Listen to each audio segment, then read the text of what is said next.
പറയുന്ന നാട്ടിലെ മുഴുവൻ മനുഷ്യരെയും കൂട്ടിയിരുത്തിയിട്ട് അവരുടെ കൂടെ വിഷ്വലൈസിങ്ങിന്റെ ഏർണിങ്സ് ഉണ്ടാക്കിയ കുറച്ച് ആളുകളുണ്ട്.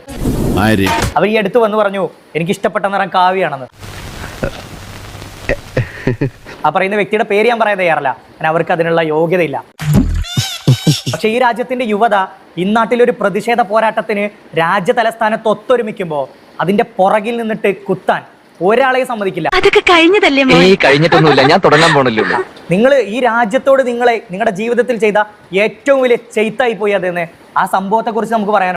ഈ ഗവൺമെന്റ് കാണിക്കുന്ന വൃത്തികെട്ടതും നീചവുമായ ഈ പ്രവൃത്തിയെ ആർക്കും സഹിക്കാൻ പറ്റുന്നതല്ല. ഞാനത് കാണുന്ന സമയത്ത് എന്റെ മനസ്സിൽ വന്നൊരു വികാരം, ഇവരെ ഞാൻ അൺഫോളോ ചെയ്യാൻ പോവാണ്.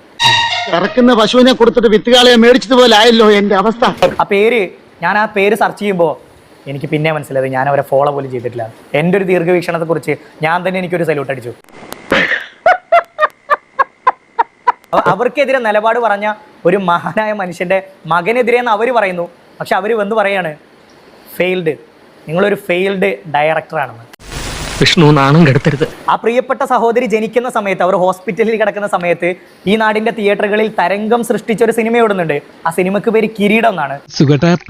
അതിലെ നായകന് പേര് മോഹൻലാൽ എന്നാണ്, മലയാളത്തിന്റെ മോഹൻലാൽ. അവര് ഞരമ്പിലോടാൻ തീരുമാനിക്കുമ്പോൾ വരമ്പിലോടിയ മനുഷ്യനോടാണ് അവര് പറഞ്ഞത് ഫെയിൽഡ് ആണെന്ന്. നിങ്ങൾക്ക് നിലപാടുണ്ടെങ്കിൽ അത് പറയാം, ഇല്ലെങ്കിൽ നിങ്ങൾ മിണ്ടാതിരുന്നേക്കണം.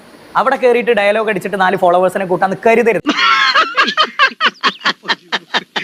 ഈ നാടിന്റെ യുവതയോട്, ഈ രാജ്യത്തിന്റെ യൂത്തിനോട് വീട്ടിൽ പോയിരിക്കാൻ പറയണം. ആരാണ് വരും ഇത് പറയാൻ?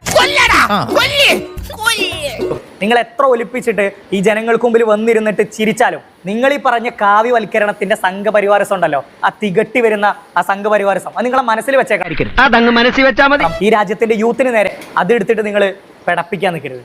ചോദിച്ചു മേടിച്ചതാ സാറേ, അത്രേ പറയാനുള്ളൂ. ഇത് നമ്മൾ വൈകാരികമെന്നറിയോ, നമ്മൾ ആ സമരഭൂമിയിൽ നിൽക്കുമ്പോഴാണ് ഇവരുടെ ഈ നട്ടലില്ലാത്ത ഡിപ്ലോമാറ്റിക് നിലപാട് ഇവിടെ വെള്ളപൂശാൻ കിടക്കുന്നത്. നിങ്ങൾക്ക് നല്ല ഫണ്ടിങ് അവിടെ വന്നിട്ടുണ്ടെന്ന് ഈ നാടിന് മൊത്തം അറിയാം. എത്ര പൈസ വാങ്ങി എന്നേ ചോദിക്കുന്നുള്ളൂ, കൂടുതലൊന്നും ചോദിക്കാനില്ല. എന്നെ നാട്ടിക്കരുത്. നാറ്റിക്കില്ല. ആകെ നാറിയിരിക്കില്ല. പിന്നെന്തോ